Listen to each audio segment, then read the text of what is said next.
Hey, what is going on, everybody? Hope y'all are doing well. I'm doing pretty damn good. I'm gonna turn my mic down just a little bit. Sounds like it's getting a little over modulated there. There we go. That should be a little bit better for everybody. Right about there. Okay. How's it going? Thursday night. That's right. That means I am Boxman. That means we are at Hollywood Hangout. Look, I finally got a hold of Smark. I had said last week he wasn't getting back to me. I was worried. He's okay. Things are going a little crazy for him, he said. So Smark's gonna take care of what he's got going on, which is what I'd rather him do than worry about doing a little show. So that's what we're going to go ahead and do. He's going to go ahead and do that. Cheese is going to join me in probably a half hour, maybe a little more. Um, and I apologize about the late start tonight. My wife had shoulder surgery on her left shoulder yesterday, and she usually takes my daughter to softball and gymnastics tonight. That's what I had to do. I had daddy duties, so I did get home. Probably I did get home in time to do the show, but I didn't want to not be on time and you guys wonder what's going on and I'm 30 minutes late. So I just figured I'd start 30 minutes late tonight. And we got it's a pretty good one tonight, guys. This is a fun one. Like really just a easy watch, a very laid back stoner gamer movie, whatever you want to call it. But it's nice. It's a good movie. It's Grandma's Boy from 2006 is what I'm going to go ahead and get into tonight, and it should be fun. This should be a very fun movie. Like I said, we're going to get cheese in here a little bit later, um, but that's what's going to happen tonight. We're going to talk Grandma's Boy. I will go through the actors, and then we'll get into the movie. Sounds like a plan. What do you guys think about that? And I'm not going to sit here and bullshit and try to waste time till Cheese gets here. No, nope. I'm going to go ahead and start talking about the actors. Cheese will probably be here right around the time we start talking about probably the last couple actors in the movie. I think we got about 12 people to get into that are the main characters in the movie. So I don't have a ton on them. Really, I'm just kind of keeping again, I'm trying to work the format where I don't have to do clips. God, I want to play clips for you guys. I just want to play clips. I want to play half the movie. I want to play clips. I want to talk to you guys about the scenes. I want to break down each scene, but I just can't do that on YouTube. I just can't do it. I'll tell you, I told you guys this, back when I first started, when I brought this show back. Anchor is even starting to pull stuff. Noe, my man, what's going on? Glad you found us again over here, Hollywood Hangout. Even Anchor is starting to pull stuff that has third-party content. So every now and then I'll get a show that's taken down. And it's like, I mean, I had one taken down from like 5 years ago. They took down Hackers one from like, I'm like, oh my God, y'all are taking down every fucking thing. So it's better I do it like this. I mean, I played that clip last week. No problems at all. I'll play a clip here and there. I don't have any of this movie. I would have to play fucking every minute of this movie because the hilarity and some of the fucking quotable lines, absolutely fucking great.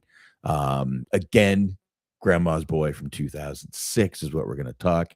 As Noe said, it's really good. It is. It is a really good movie. Like I said, it's one of those kind of laid back movies.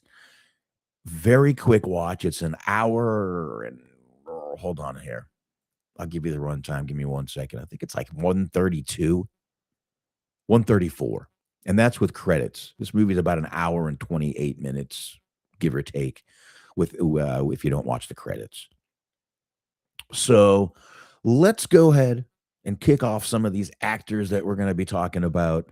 Well, before that, we can go ahead and say this is a Happy Madison production. So you're going to hear me talk about Happy Madison, which we all know is Adam Sandler's company. This was 2006, so it was still early in the company's, I don't know, you could probably call it the infancy of the company. So they did this in cooperation with Happy Madison Productions and Level One Entertainment, and 20th Century Fox was a distributor on this movie. So that I can tell you. This is another movie, though, didn't do great in the box office, but over the years has become a cult classic.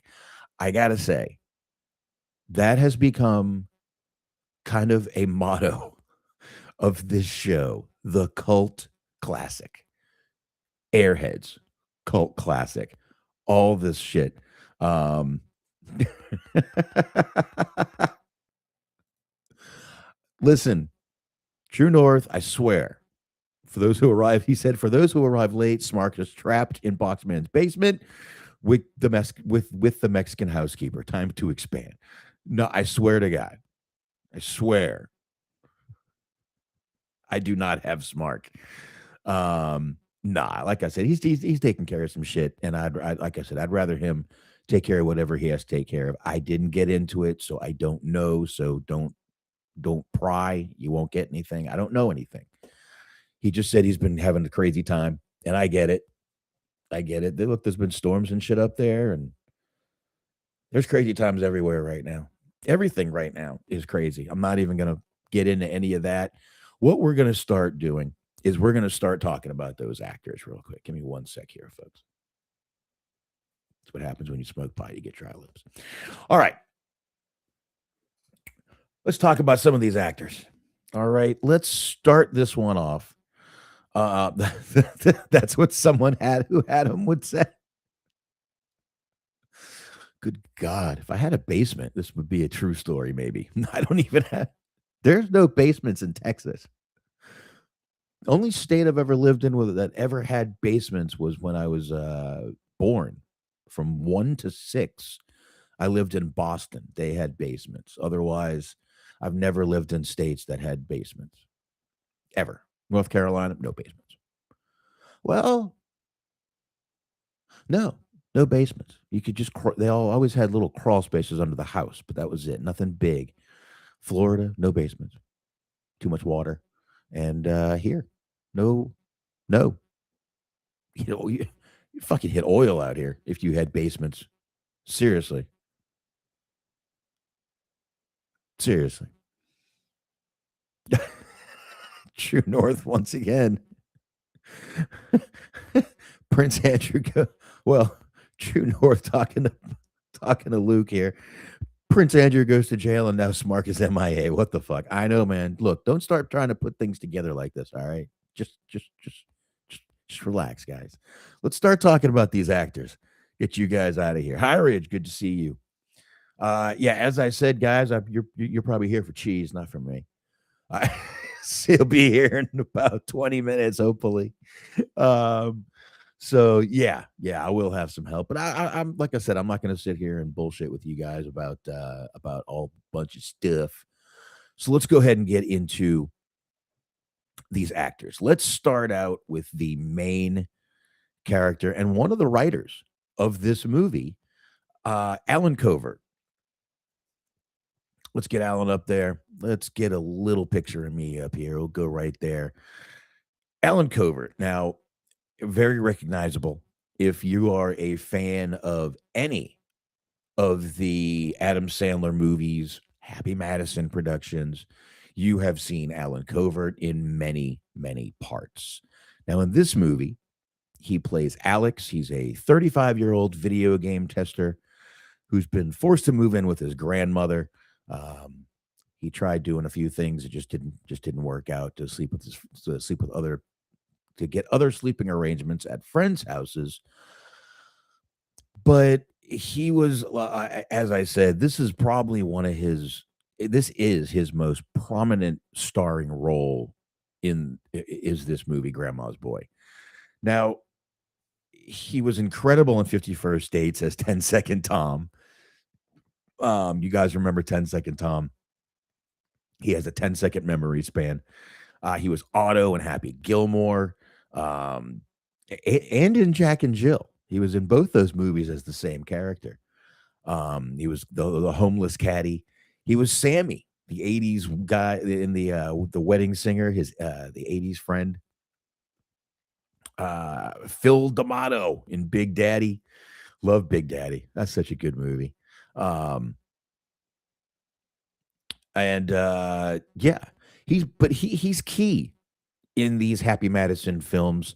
He's usually one of the producers, as he is in this movie too. He's usually one of the producers of their films, along with being um, alongside the just kind of alongside the Happy Madison family or Happy Madison, production family.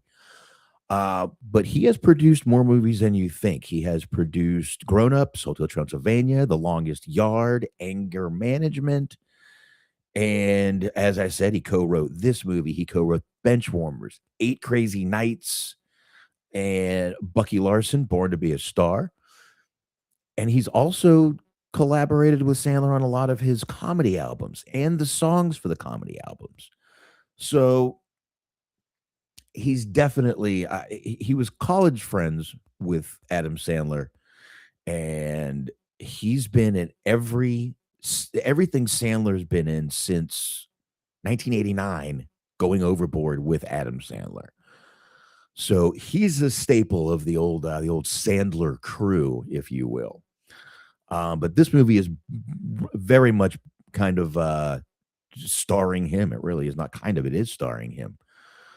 And from there, we go to Doris Roberts. I think you guys all remember Doris Roberts. Let me go ahead and get a picture of her up there. You guys will, as soon as I put a picture, you're going to know exactly who she is. Um,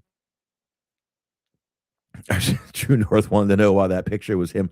No. That's the monkey that one of his friends owns. We'll talk about that in a few minutes. Now, we do have Allen Covert in the background, but these are the three roomies he ends up moving in with. We'll talk more about that as we go through here. He ends up moving in with his grandmother, Lily, who is played by the character I just mentioned, Doris Roberts. Sadly, Doris passed in 2016. Most of you know her as Marie Barone. Everybody Loves Raymond, his mother, Raymond's mother. And that's where she was in all 210 episodes of that show, won 4 Emmys with that show. 4 out of her 5 Emmys are for Everybody Loves Raymond. She has one more for St. Elsewhere. So that's crazy to even think about. But this is a definitely one of the roles that she's remembered for. Also, she was Grandma Frances in National Lampoon's Vacation, 1989 again. And in this movie, she's hilarious. She's drinking beer. She gets stoned. Um, she was also Mildred Krebs in Remington Steele, Cora in St. Elsewhere in 1983. Again, that was her first Emmy. That was for a guest appearance. Not even, not even a main role. It was for a guest appearance. But she's had 11 Emmy nominations total. She received her Hollywood star on the Walk of Fame in 2003. She was a big advocate for ageism in Hollywood, even testifying before the U.S. Congress in 2022 about the lack of roles for older performers. So she wrote some books. In 2005, she had a New York Times bestseller, Are You Hungry, Dear? Life, Laughs, and Lasagna, which kind of told her life story along with some Italian recipes that she had. And she was big into animal rights.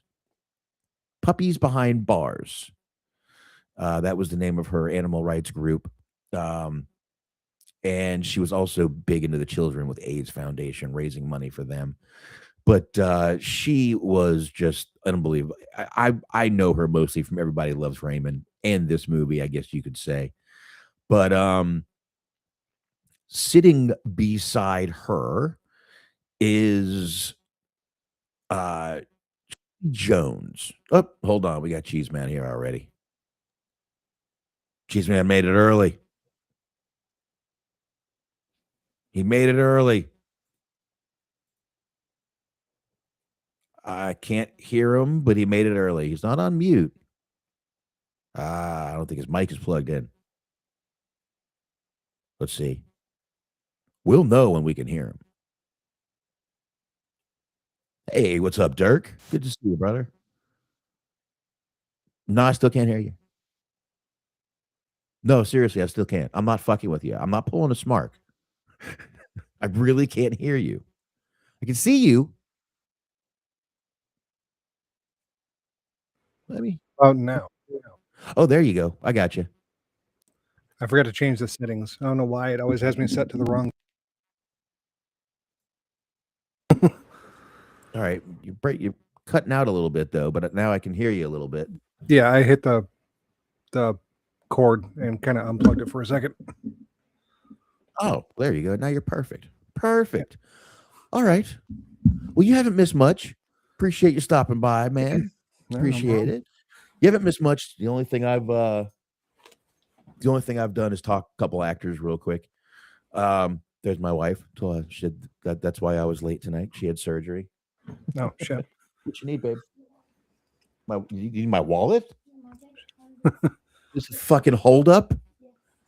Holy shit, my wife is holding me up, folks. My wife holds me up every day. Here, take the wallet. What am I supposed to do? What am I supposed to do?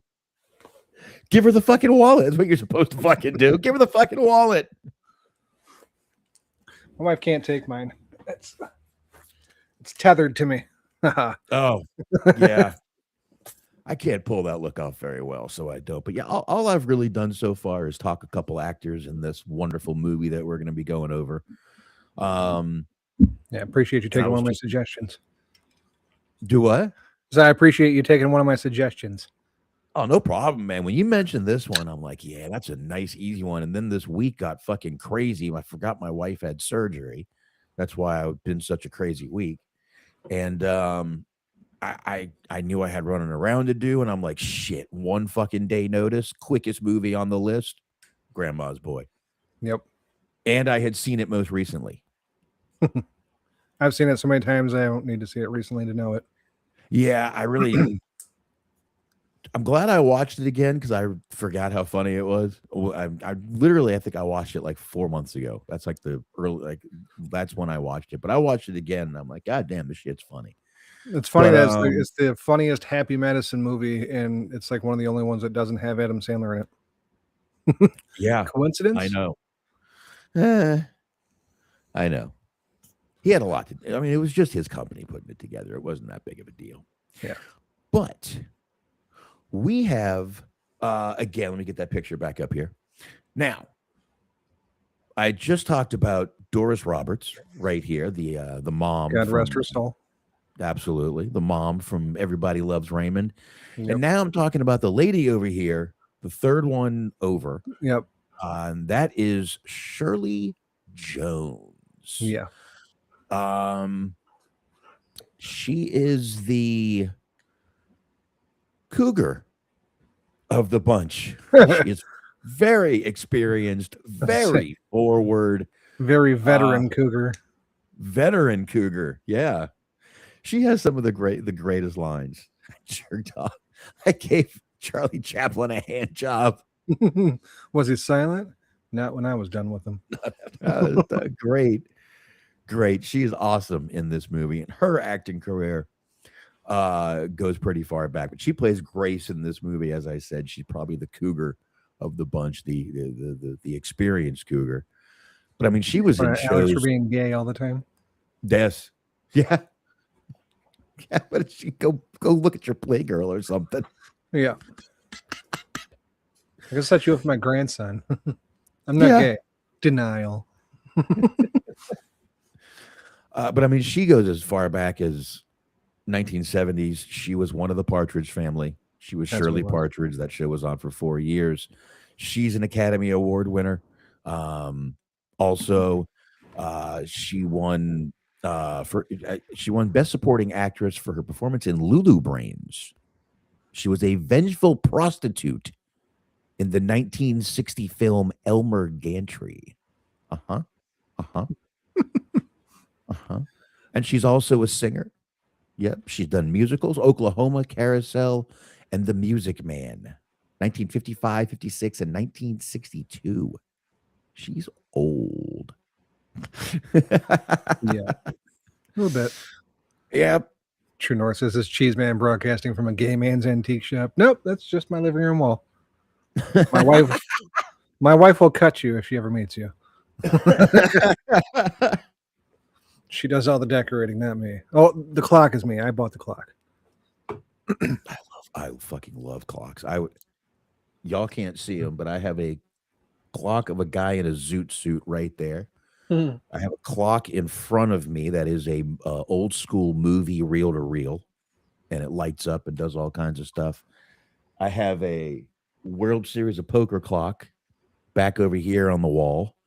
And I have another clock right over here that is a Coors Light clock.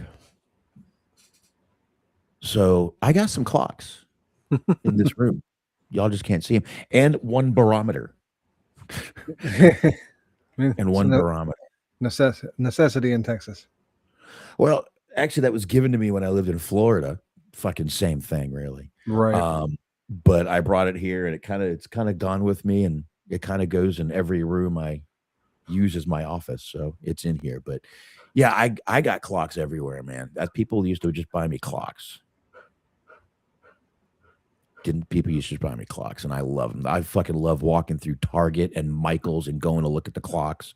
It's dangerous though for me because I will buy. But that's about it though for Shirley Jones. Now, let's go ahead and get into the girl in the middle, Shirley Knight. That's right. We had two Shirleys in this movie. Shirley passed away in 2020. She was another one, goes pretty far back, but she was B. She was a little eccentric with a tackle box full of pills. That was one of the funniest things to see in that big ass tackle box, just full of pills.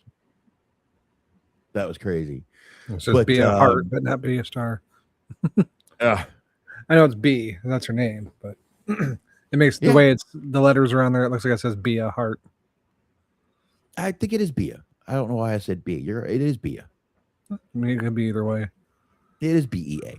You're right. You're right. She's had tons of Academy Award nominations for films like The Dark at the Top of the Stairs in 1960. As Good as It Gets, 1997. There you go. We'll put that one out there. Now, there's something a little more relevant. She's done some TV work, folks, and I'm sure you're all sitting there and you were like, yeah, let's see how this motherfucker's going to work in that fucking show he always does, that NYPD Blue show. Here it goes. Her. And I've got another one for you later down the road, folks. Shirley was in an episode of NYPD Blue. Not only was she in an episode of NYPD Blue, she won an Emmy for Outstanding Guest Actress on that show. 1995, she was in I believe it was the middle of the second season. She played, I swear to God, I'm doing this from memory. She played a mother whose daughter was killed by her stepfather, and he finally admitted to it. She ended up coming back to the station with a gun. She was going to kill him, but Jimmy Smith's Bobby talked her out of it. Yeah. And let her go and took the gun from her. So that she was in NYPD Blue, and again, won an Emmy for it. She won another Emmy for 30 something. That was a big show back in the 80s. I don't know if you remember that one. No. Well, that was for guest performer in the drama series, and one for Desperate Housewives. There's probably one you've heard of. Never heard of it. Never watched it, obviously. Yeah, I've never watched it either. But she got an Emmy nomination for that as Phyllis Vandekamp. True North says Smark is not able to join us because he's partying with Savannah Guthrie's mom in Mexico. Oh, there you go. Well, hell, have a good time. Be safe. Bring her back in one piece. And by the way, she was also in Paul Blart Mall Cop. She was Kevin James' mother. So she was always the motherly figure that we knew and loved. Now we have kind of the other actors in the show, the supporting, I guess you could say, actors. We've got Linda Cardellini. Yeah. Wow, she was one of a star to me. She was the love interest. She was more than a supporting role, I would say. Yeah, she was the love interest. She definitely was. She was the love interest in this movie. She was the smoke show. She was, and she still looks good. If you've watched the Daddy's Home movies with Will Ferrell and Mark Wahlberg, yep, she's Sarah. She's Will Ferrell's wife in those movies. Okay. So she still looks great. I love the second one. That is a Christmas movie. It is a Christmas movie. They sing Christmas songs. So it's in my Christmas collection. Cena's in it. Yeah, I mean, she was cute even back when she was first doing shit. I think it was, what the hell was it? Freaks and Geeks or some shit, I think was the name of the show she was on. Yep. Lindsay Weir and Freaks and Geeks. Yep. Yeah, Dirk just threw it up in the chat. Freaks and Geeks. Yep. Fucking Velma, dude. Velma from Scooby-Doo. Jinkies, yo.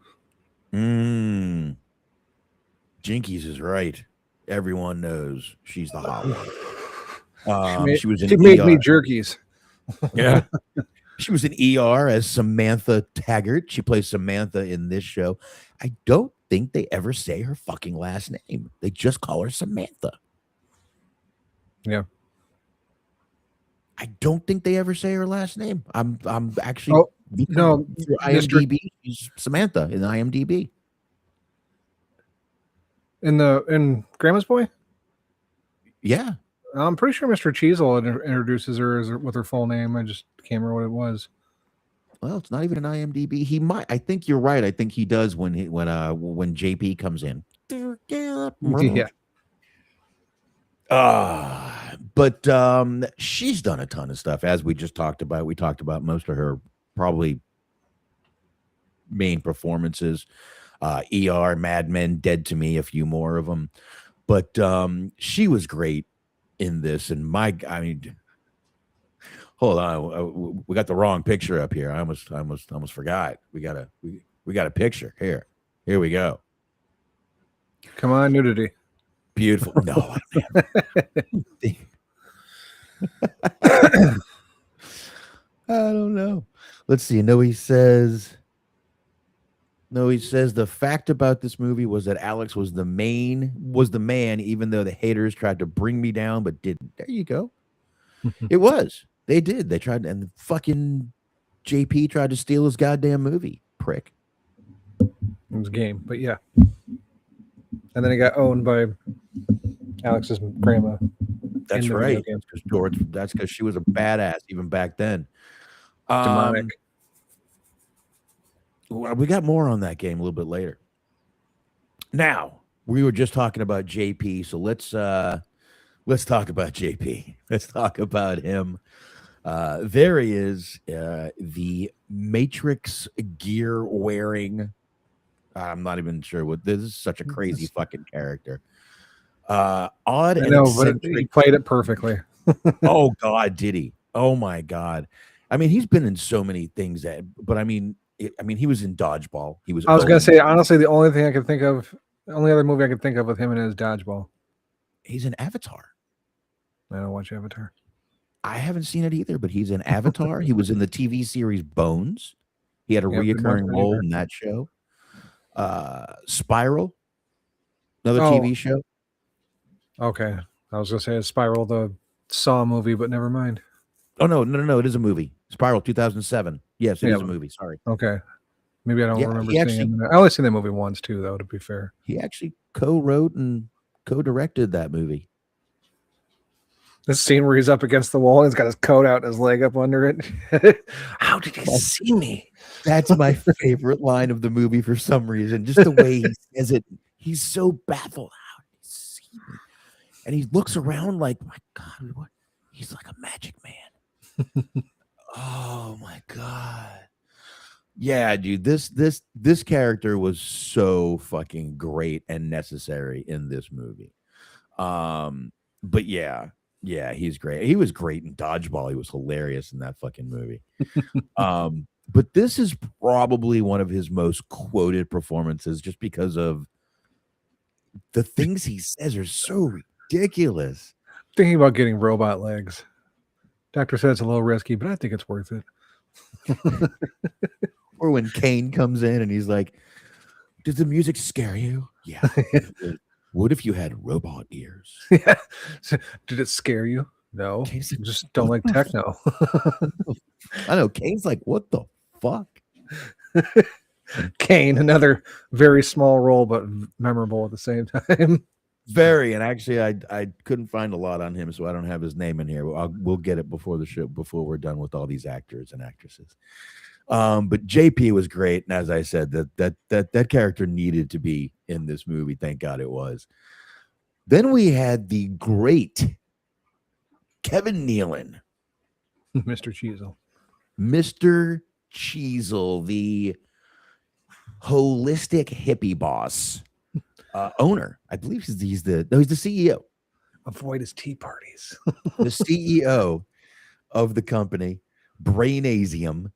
And he's awesome in this movie. Let me get this picture down here. Wrong picture. The scene where he's talking about the dream he had. I was flying through the air and I dove into the water and I swam with the dolphins. He's like rubbing his face across the desk. And this is the end where he talks about the dream with the snake. He was slithering. So again, quotable role.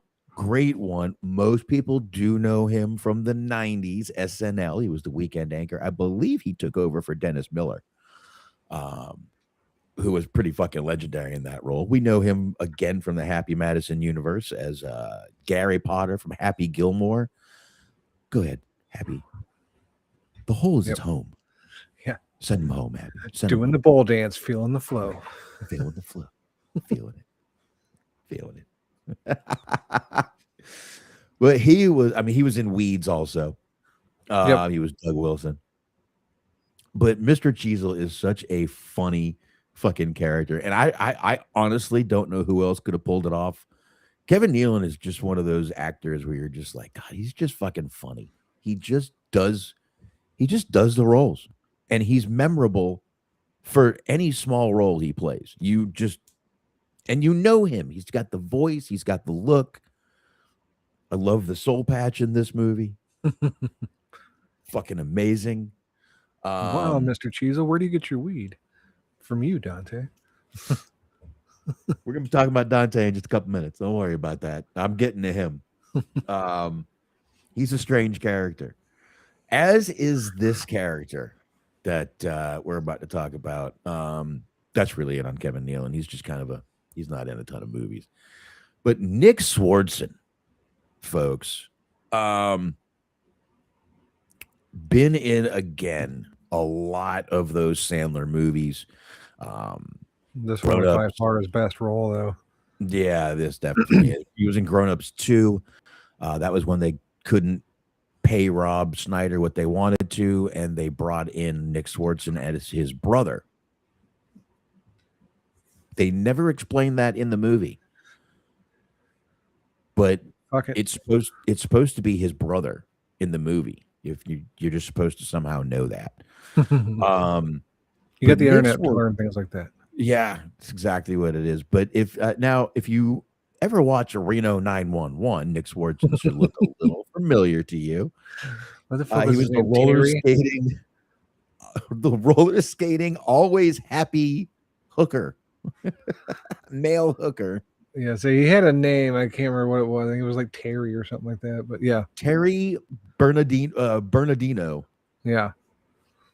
Yep, that's what he played in there. He's had some stand-up specials, Party and Seriously, Who Farted. But he is a regular. He's been in a few of these movies. He had my favorite quote from the movie when they're Alex is playing with the other kid. They're playing Frogger. He's like, "Eat that frog dick, Timmy." I fucking died. He's got some, and there's a part.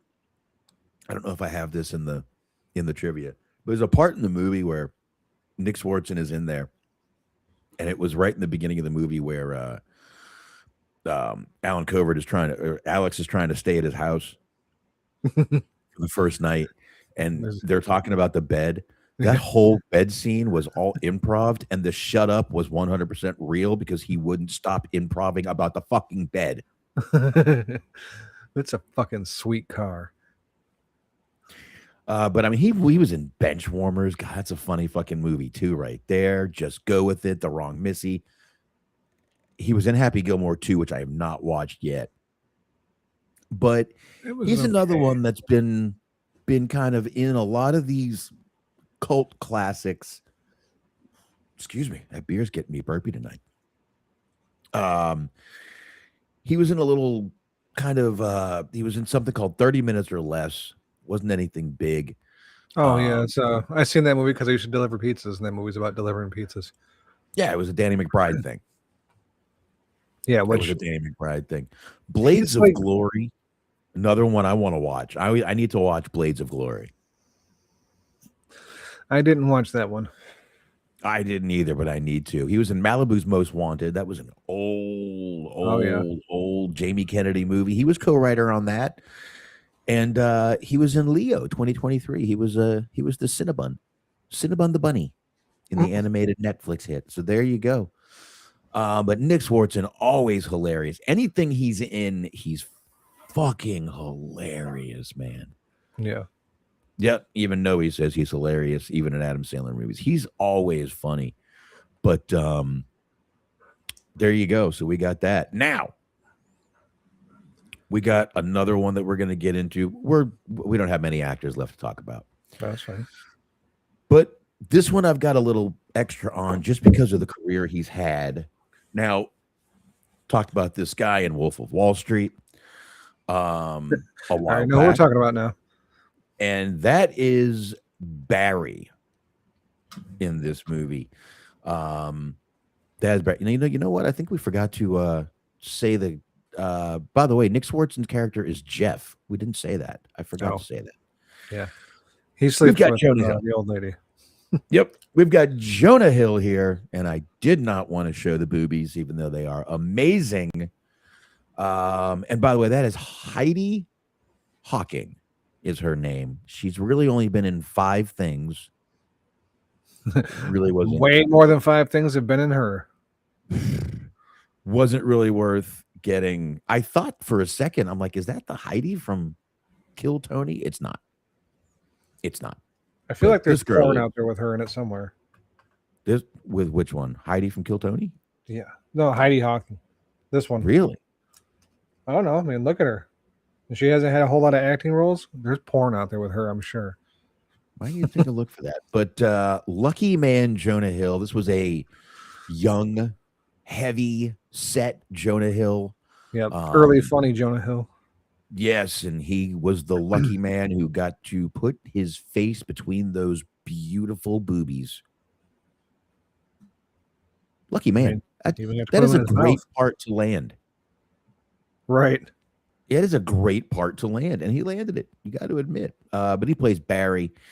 Now, I did say I had another NYPD tie-in. This is it. Believe it or not. Jonah Hill's television debut was in 2004 in season 12, episode 5 of NYPD Blue. He is credited as Clerk.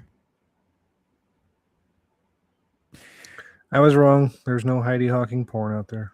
Ah, fuck. So this episode, Andy's kid is getting kind of harassed. A guy has a bug put in his car, and he finds it, and he goes to the store where it's being sold, and Jonah is the guy behind the counter, and Andy's talking to him, And he just looks at Andy and goes, "You looking to nail somebody?" And Andy's done with him. That was he goes and walks right over to the boss. Ah, fuck you, kid. But yeah, Jonah Hill. Now, obviously, Jonah Hill, we know him from a ton of movies. He's that Apatow guy, the Judd Apatow. Superbad was his real breakout role. Yeah. Knocked Up, Forgetting Sarah Marshall, Get Him to the Greek. And then in the later 2000s, he kind of moved over to a not as funny roles, just a little more serious. Moneyball. I was going to say Moneyball. That was the first one that came to mind. Yep, Wolf of Wall Street. He's still a little funny in that. Steve Madden. I love that movie. That movie is unbelievable to watch, man. Yeah. It's a 3-hour movie, and I've still managed to watch it like 4 times now, probably. It doesn't feel like it when you watch it, man. It doesn't feel like it because it goes so fast, because it's so funny. It's so fucking funny. But War Dogs, another one I haven't seen. I need to check that out. 21 and 22 Jump Street movies. Those were hilarious. I didn't know him and Channing Tatum wrote those movies together. No, that I did not know. I did not either. Those are fucking awesome. They're hilarious. Did you ever see This Is the End? Yes. Were they all? I couldn't stand Jonah Hill in that movie, but yeah. Oh, he was annoying. He was annoying. I love that's a great movie too. They're all playing themselves in it. That's a fucking hilarious movie. Yep.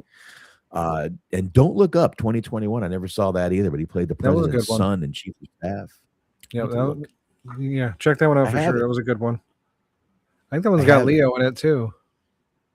I think it might. And he's also done some behind the camera stuff. A movie called Mid-90s in 2018. He wrote and directed it.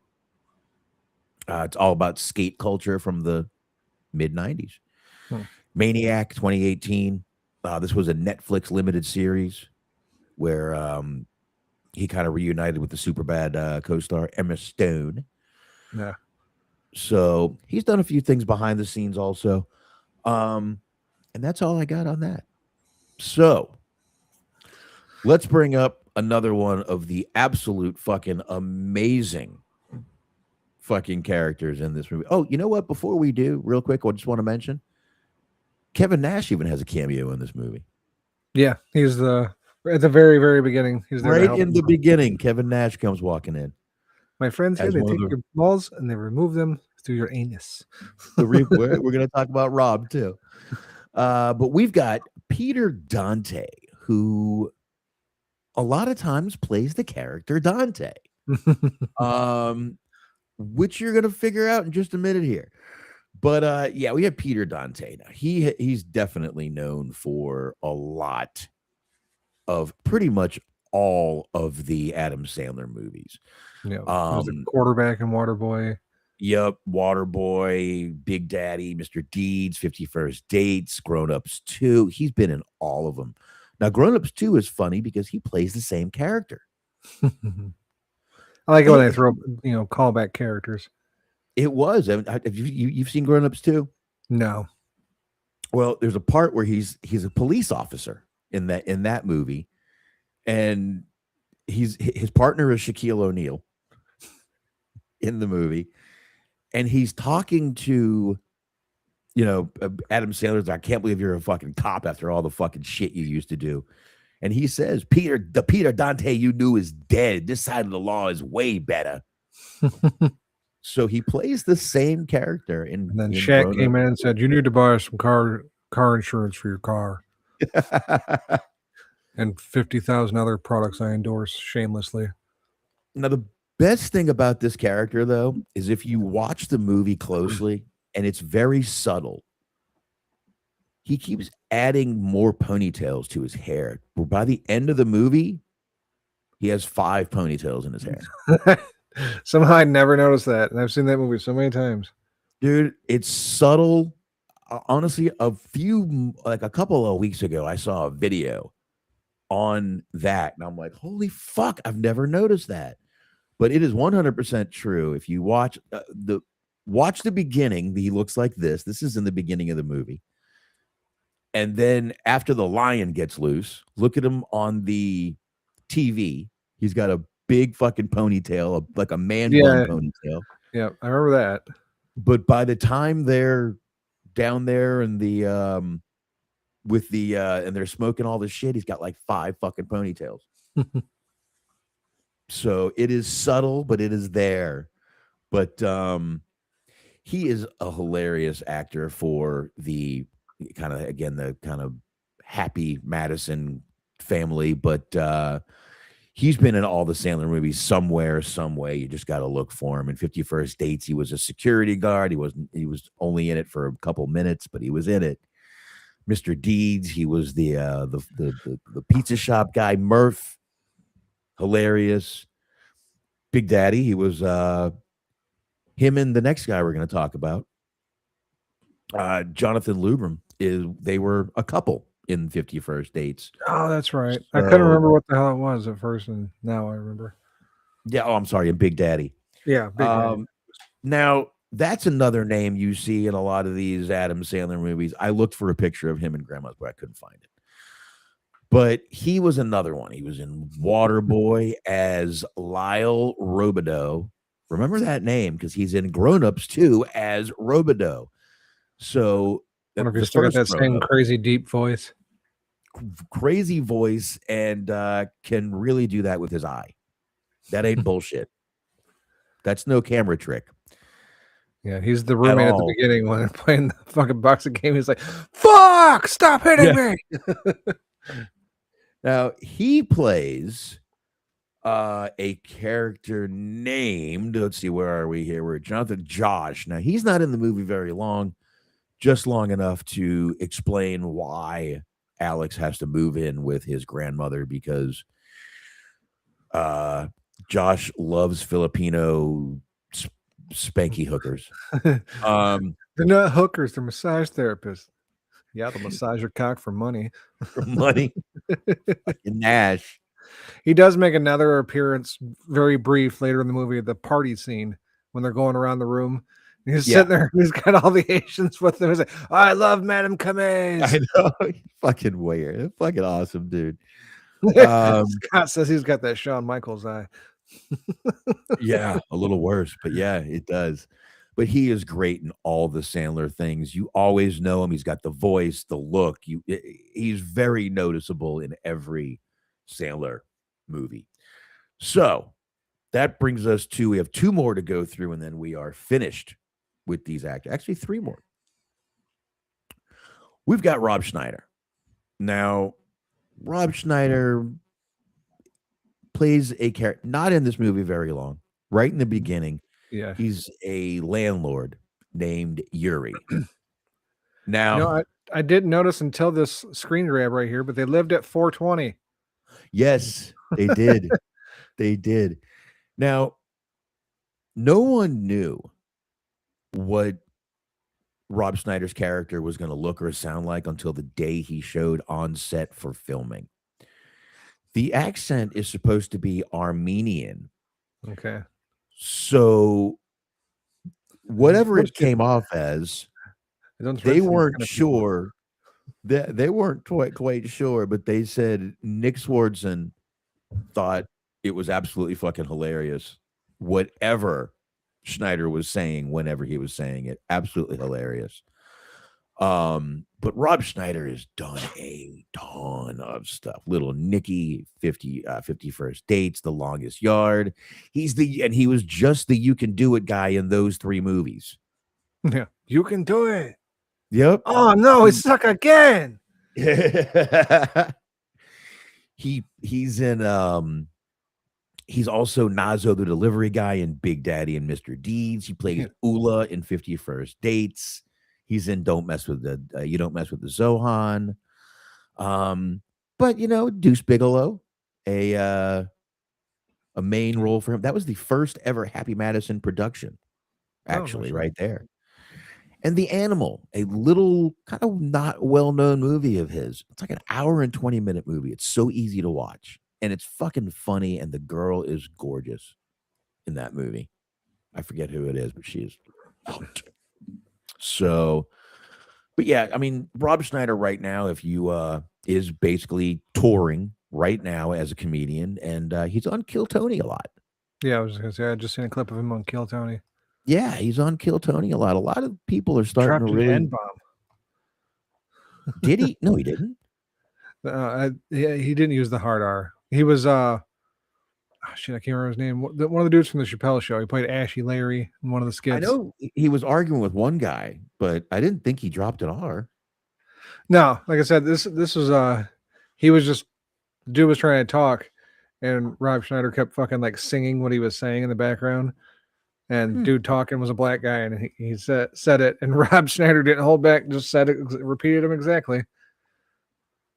Jesus. Yeah. I don't think you're supposed to do that even. I don't think you're supposed to do that even if you're quoting a rap song. No, you're not. But no, they didn't seem to get upset with him on stage. So, yeah, I guess I'm not guessing. But yeah, that's what he's doing now. He's on Kill Tony a lot, and he is touring. So if you want to, if you do want to see him, so it seems like people do. But we have another great, I guess, cameo in this movie by David Spade. Another one that shows up for quick cameos in a lot of the Happy Madison movies. He's in Grown Ups 1. He's in Grown Ups 2. He's in a lot of those movies. But David Spade. Now, David Spade plays Shiloh. He's a health vegan. He's a waiter. Now, this was shot on the last day of filming and was 100% improvised, especially the rant where he got upset with them at the end. All improvised. They did like 4 or 5 different versions, and they said the cast and crew were fucking dying laughing. Nick Swardson couldn't fucking hold it for any of the scenes, so that was, and he was completely caught off guard by the voice and the accent that Spade was doing, and he said it was just one of the funniest things he had ever seen. So David Spade, it's not always Shiloh. Stupid. It's not. You're saying it wrong. Shiloh. Spade's always awesome. I do like David Spade. His comedy is hit and miss. It's not that great, but it is funny. Is that the kind of decorated? It's just the guy that decorated. Shit. And one last character, I don't have much on him, but that is Dr. Shakulu, who is Dante's African connection, played by there you go. I'm sorry. Played by Abduli Nagom. That's what it is. Abduli Nagom. And he's funny as hell in this movie. If he looks familiar, he was also in That's My Boy. Okay. If you remember at the end, when they're in the wedding, one of the black guy says, "These people are fucked up," or something like that. That's him. Monkey that's him. Suck up bunch. Yeah, that's him.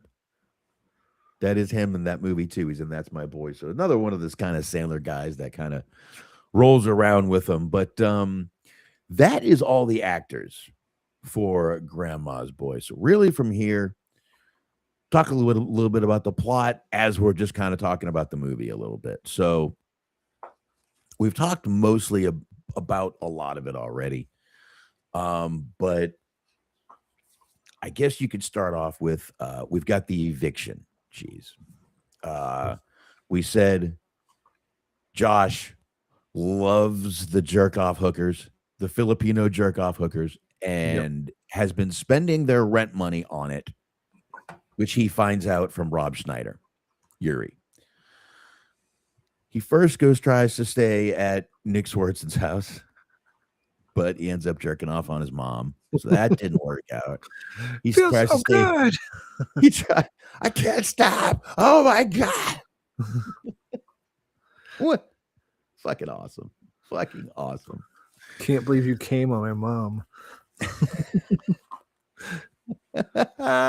It was fucking. It's an awesome part, man.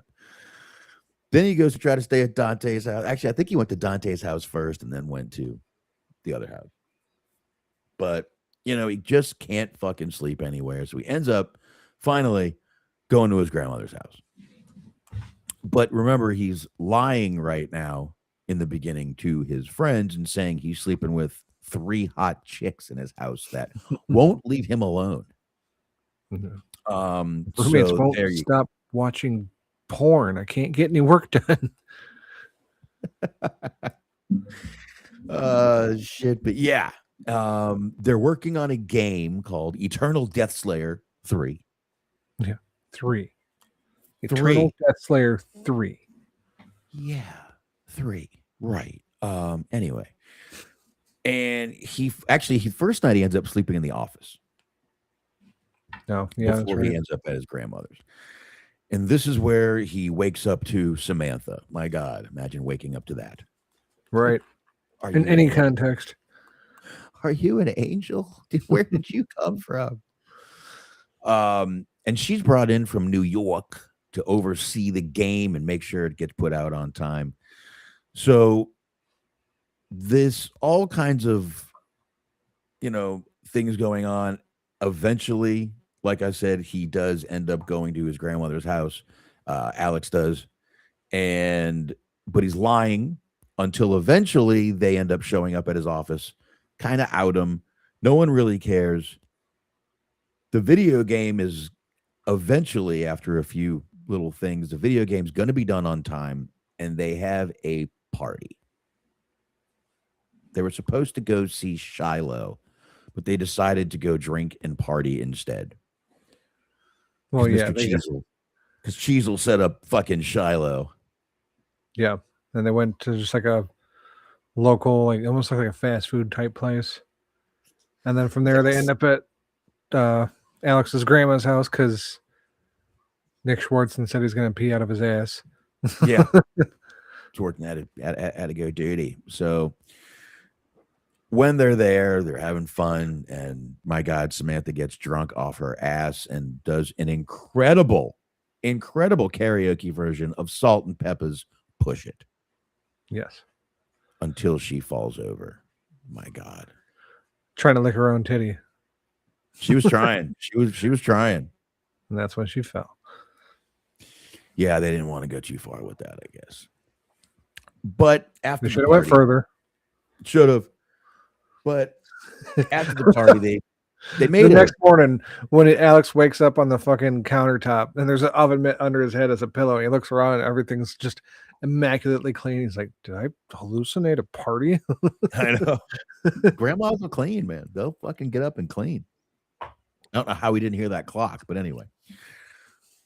After the at the party, they make a prank phone call to JP, who does not find it funny at all. I mean, at all. He even says, we are not amused. Yeah. So that immediately kind of pissed him off, and he goes to see Alex eventually, and he's crying like a little bitch, drooling. Yeah. Drooling, crying. He's not a normal person, blah, blah, blah. And, Alex is really trying to be this dude. And every time he tries to compliment him, he's like, I know, I am a genius. Yeah. But he sees Alex's game that he's creating demonic. And he's like, look, I'd love to take this home and give you some notes, because that's what a normal person or a friend would do. That's not what he does. He takes it, steals it. He steals it, folks, and he introduces it to Cheezle, Mr. Cheezle, as his own idea. Almost gets away with it before finally Grandma comes in and beats the shit out of JP in the end. But in the video game, she doesn't actually beat his ass, although she could have. Right. In the game. Doris Roberts would have fucked him up. Yeah, right, in the game. But I loved that last saying she went, don't you forget, this is my grandson's game. Yeah. She sounded so tough. It's like I was really like, holy shit, she could be an action star. We could have had a female old action star with her. I loved the fucking ice cream sandwiches she was passing out at the party. With lettuce. It was a scoop of ice cream on a piece of wheat bread with lettuce. You know, it didn't look that bad. I mean, Didn't look that I've been bad. high enough, Actually. I'd have ate it. It really didn't look that bad. I can feel my hair growing. But then we got the resolution at the end. We all saw him and Samantha got together, and that was all good. But you know, there was another scene where the when they started the party, the grandparents were stoned. I'm sorry, the grandmother and her roommates were stoned, and Nick Swardson ends up getting a lot of Shirley Jones. Mm-hmm. Now, I got a few did you knows to get into real quick, not many. Okay. Now that video game Demonic was supposed to be developed into an actual video game for the Xbox. The project was canceled when Majesco Entertainment ran into financial problems. They just ditched the whole game. Damn, that fucking sucks. Because me and my friend used to always say, like, man, we wish that game was real. I'd have fucking played the shit out of that. It was about to be. It was about to be. They should have Eternal Death for a loan. Yeah. Now, Eternal Death 3, the other game that they're working on, is actually just a modified version of Majesco's Blood Rain 2. Okay. So I didn't play them, but I know what the Blood Rain games are. That was. I think they made a movie of it, actually. Yeah. A cheap sci-fi type movie. Yeah. Yeah, but this was a Texas-based developer, Terminal Reality, and they just never followed through with a lot of their stuff. So you never got the game, man. I think they made Royal Rumble for the Super Nintendo and the Sega. That sounds about right. I they were a fucking big company. Loved that game. They were big back then. Now, there's a point where JP is telling Mr. Cheezle about the game Demonic. And they're going through and they're talking about the mapping and all this stuff. And Mr. Cheezle says, it's very Miyamoto of you. Now, that's a nerd reference. If you don't know. Shigeru Miyamoto was the award-winning game designer for Super Mario Brothers, Donkey Kong, The Legend of Zelda. And that's scratching the surface, folks. I'm just naming 3 real quick. So it was a definite nerd reference, definite gamer reference. And it was definitely put in there purposely. Definitely put in there purposely. As we said, this movie was a cult classic. And I was saying at the beginning of the show, Cheese, that's kind of been a motto on this show. It's kind of what we do is these cult classic movies. Right. It's just kind of what ends. I don't know why, but we end up doing it. So I don't mind being the guy that does the cult classics. I feel like we're like Mystery Science Theater 3000 or something. But this movie was not very big in the theaters. It grossed $6 million on the original theatrical release, but $50 million in DVD sales. Oh shit! So they definitely made their money back once this movie hit DVD, which was probably about 7 to 8 months down the road. Yeah, I mean, I didn't go see it in theater myself, but I did buy the DVD. Probably would have been just as good going direct to DVD, but that theatrical release got people talking about it at least, so that's a good thing. Now, in the DVD commentary, Nick Swardson, as I said, he was making out with Shirley Jones after they banged in the one part at the party. Probably even after they cut the cameras.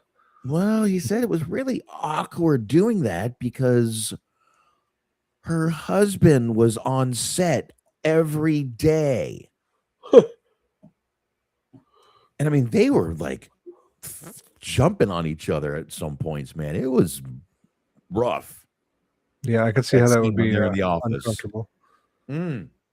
Scott says, can we do Lord of the Rings ever? Asking for a friend. No, Scott. I've never seen a Lord of the Rings. I've never seen a Harry Potter. I've never seen Twilight.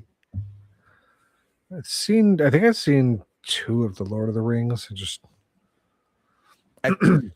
To be fair, I think most guys with 2 balls have never seen Twilight. I'm just throwing that. I believe. No. Yeah. Just saying. I mean, maybe Lance Armstrong saw it. Is all I'm saying. I think Randall and Clerks 2 summed up Lord of the Rings the best. Oh, there you go. There you go. 3 hours of fucking walking. Even the trees fucking walked in those movies.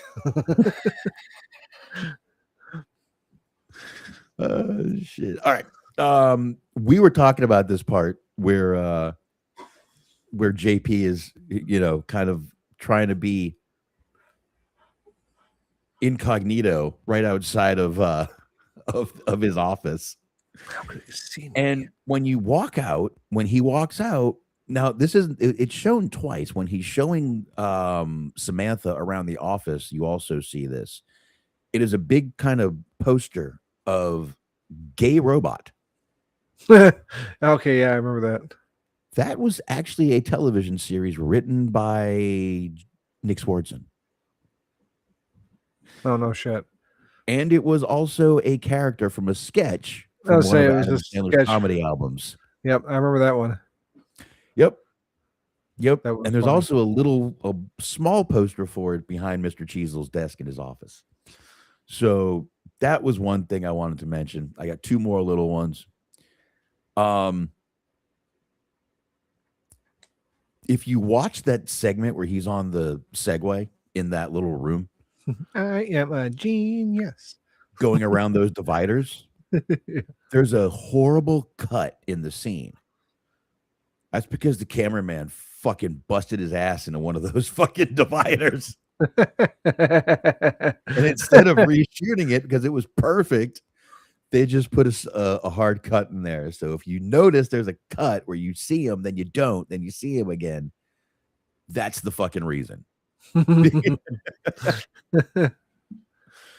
And lastly, this was not the first film that Sandler had worked on with 20th Century Fox. We actually talked about that film just a little while ago. Airheads was the other one that he had worked on, and just before this. So there you go. There you go. So, I mean, that's pretty much all the info I have on the movie. This is just, like I said, man, this is just such a fun, funny movie. And it was just I don't think this movie can get old. No. I don't think it can. The references are never really, they're not like year references. Video games are always going to be around. Stoners are pretty much always going to be a fucking thing. This movie takes stoners and gaming, throws them together. And I mean, even the fucking old ladies get stoned. By the way, if you're wondering, could you actually make tea from weed?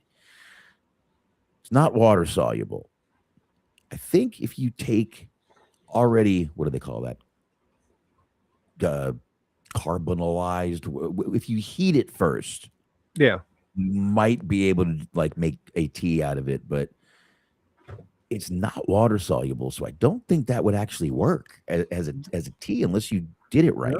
Yeah, so it'll still work, but you got to have the right temperature of water to extract the THC out of it, basically.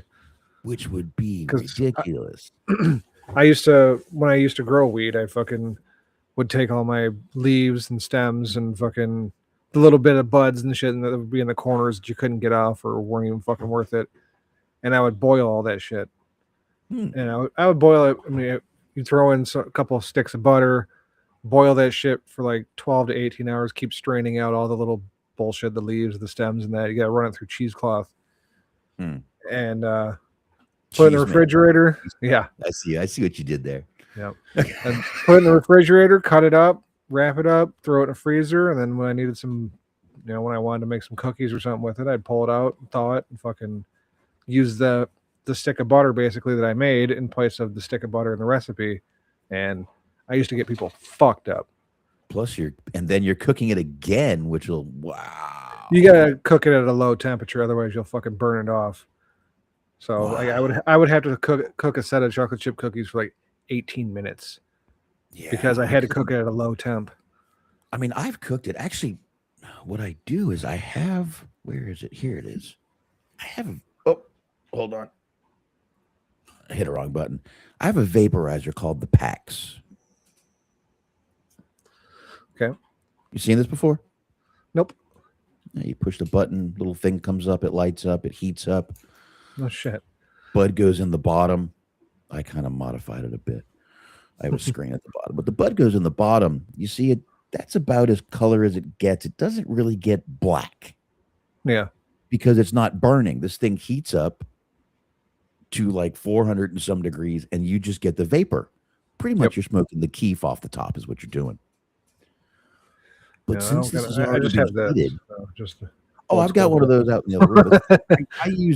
I rarely use, I use this when I have a shitload because it really doesn't, it takes a good decent amount to fill it up. I don't have a shitload usually. But this thing, what I do though, is I save the stuff out of it and I cook with it. Okay. Because it's not black. It still has cannabinoids in it. So I'll cook and it will fuck you up because it's already been fucking cooked once and then it gets cooked again. Yeah. It fucks you up. Now, the reason I used to boil my shit for like 12 to 15 hours is because the longer you boil it and strain it, the more you get that taste out of there. So people couldn't even taste it in the cookies I was giving them. Yeah, it's better to put that in a brownie because it's going to turn brown. Yeah. They came out all right. I mean, the butter was green. So, like, if anything, the cookies had a bit of my green stuff. Oh, okay. I wouldn't want to make a butter out of it. It'd look like shit butter. Yeah. Yeah. But those cookies sent 2 people to the hospital, though. Holy shit, bro. Because they were so fucking high that they were having panic attacks and anxiety attacks and shit. They thought they were dying. Speaking of that, they're saying that scene where him and Alex are passing that big fat fucking the Frankenstein, the bling, the whatever. Yeah. When they're passing that joint around, Dante had secretly replaced it, the studio weed with real weed, and ended up having a panic attack and going to the hospital because that joint was so fucking fat. And whatever weed they had was redonkulously good. So he ended up going to the hospital and after that scene. No shit. Yeah. This is why I like doing this show, man. I learn as much as I try to help you guys learn. Yes, I'm not saying you guys can't go to IMDb and learn all this shit, but do you want to? Isn't it more fun to sit here and listen to me tell you all this? Right. If you can sit there and watch people play video games, you can listen to us talk about these fucking facts in these movies. Exactly, dude. This is better. And some of the stuff I do actually dig. I look for articles. I look for things that you guys might not look for. I do dig pretty good when I do these movies, especially now that I can't play clips. I'm trying to give y'all as much information as I can on these movies as we go through them. So, I don't get why we can't play clips, because if you look, you can fucking watch reaction videos to all kinds of shit, and they seem to get away with it. So how the hell do we get that? I'd have to dig into what I had to do. I could probably make them lighter or something so they're not as dark, or I think you could put something over them or some shit. Yeah, I might be able to put some sort of overlay over them and start playing them, but that's going to just make this show 2-3 hours. And I'm kind of happy with this show being the way it is right now, hour to an hour and a half each. No. I think me and Smart did a 2-hour episode on one movie like a few weeks ago. That's the longest we've done since we started this. Yeah. There's not many, you don't need to dig deep, especially a movie from 2006. If you haven't seen this yet, sorry for the spoilers, but go watch it. Yeah, it's still fucking worth it. There's all kinds of funny shit that we did not reference. Yeah, and like I said last week, I was planning on doing something a little different. I was going to maybe do something like, scenes from this or scenes from that or intense scenes, which we've done before. But I just didn't have time this week, man. I forgot my wife had surgery. We were prepping for that. It was, and my kids have something to do every fucking night except for Wednesdays and Fridays. So I'm so tired. I don't know how my daughter handles it. She went to they're at the bus stop at 6:45. They get home at 5. I picked her up at the front of our house. She went to softball for an hour. We went to McDonald's. I got her a Happy Meal. And we went to gymnastics for an hour. She's got to be exhausted. She's 6, dude. Yeah, that's a lot for a 6-year-old. 6. It's a lot for a 16-year-old. Shit. So she came home, grabbed her iPad, and I haven't heard word one from her yet. She's probably knocked out. I was saying she passed out somewhere with her iPad. Yeah, I would assume she is knocked out, which that's fine. That doesn't bother me one bit. So, True North says, "I'd like to apologize to all gay men for earlier suggesting that that one of them decorated Cheeseman's room. They clearly have better taste. My bad." It was never said that Shiloh was gay, so you don't have to apologize. I don't believe you. It was never actually said he was gay. I mean, they called him Shy Blow. They may have called him gay. He never admitted to being a pee-pee puffer. No, he didn't admit to it, but it was pretty strongly insinuated. Fucking David Spade in that character. There were some really good cameo characters in this movie. Rob Schneider was fucking great. Even Kevin Nash's like 2.5-minute segment. You gotta laugh. It was fun. Stupid dog has crawled up into my lap now. No big deal. We're gonna wrap up right in just a minute anyway, if that's all right. So, man, appreciate you stopping by, Cheese. No problem. Yeah, glad I was able to get on here as early as I did and suggest a movie even.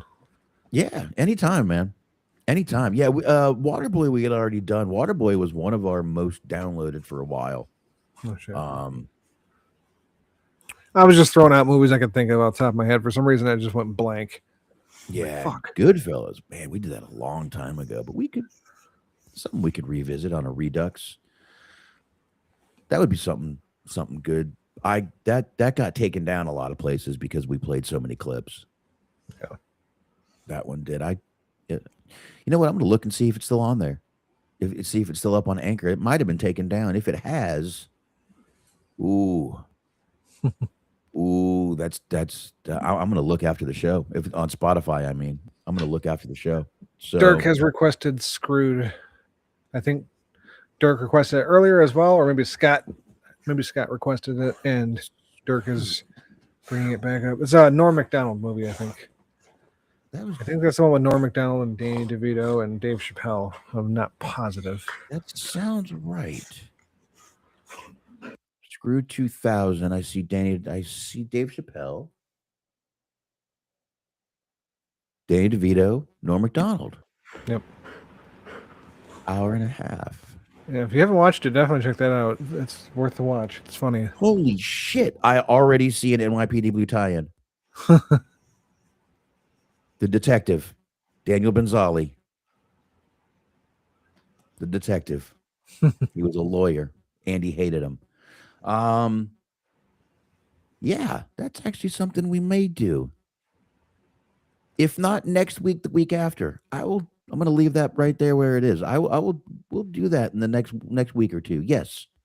Sure. Absolutely. And Dirk, if you want to jump on for that, that's cool too. Absolutely. Yep. Absolutely. We'll definitely do that. I'll let you know if it's going to be next week or the week after. And like I said, if you want to hop on, please do, man. That'd be great. I'd love to have you. I knew my wife and the kids were going to be going out at my mother-in-law's house for the night, so that's why I hit you up earlier in the week. Like, hey, I can come on Thursday. Yeah. I'm glad we finally got some words from Smark. He's okay. That's good. Like I told everyone at the beginning, that's good. Yep. So I had to ask his mom one morning after she rolled over. I was like, "Is your son all right?" She said, "Yeah." Okay, just checking. Yeah. Usually, at least, I mean, I feel better if he at least reads the messages. He didn't even read them. I was like, motherfucker. Right. But you said something, and then I went into the tits chat, and I was like, "You're right." He hasn't looked at anything in over a goddamn week. Yeah, but Smark is okay. Like I said. He'll be back. If not, we'll just maybe have a few surprise guests till he does come on back. We'll be kind of like Kill Tony. We'll have some surprise guests every week. Guest host. There we go. Guest host with me. So anyway, we're going to go ahead and wrap up, folks. I still have shit to do because I did not get back here. I got shit to do out in the other room. So hope you enjoyed this one. I was talking about Grandma's Boy from 2006, another fun Happy Madison film. So there you go. Check that out. We'll be right back here next week. We'll be on. I should be on time next week. My wife should be able to drive.